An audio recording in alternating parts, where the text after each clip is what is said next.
نیکوں سے محبت، نیکوں کی عقیدت، نیکوں سے مناسبت، نیکوں کی عظمت، یہ نیکی پہ لانے کا سب سے بڑا ذریعہ ہے۔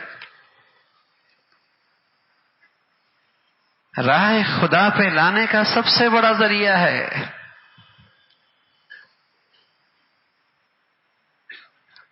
صحابہ کہنے لگے یوں تو اللہ کے نبی کے ارشادات سے ہمارے دل میں بڑا سکون ملتا، لیکن ایک دن اللہ کے نبی نے یوں کہا المرء مع من احب،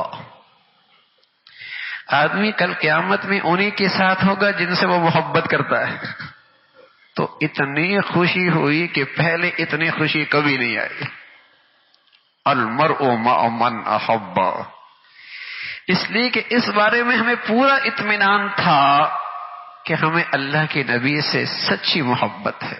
المرء مع من احب، سبحان اللہ، بڑا خوش نصیب ہے وہ مسلمان جس کو اللہ کے نیک بندوں سے، علماء سے، صلحاء سے، اہل دین سے، ان سے اللہ کی خاطر محبت ہو۔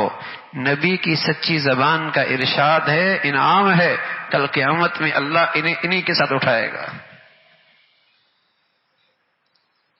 بدنصیب آدمی وہ جو اللہ کے دشمنوں سے دوستی رکھتا ہے، اس کے دل میں اللہ کے دشمنوں کی عظمت اور محبت ہے۔ جو بے دینوں سے محبت رکھتا ہے، جو دین بیزار لوگوں کی عظمت دل میں لیے بیٹھا ہے،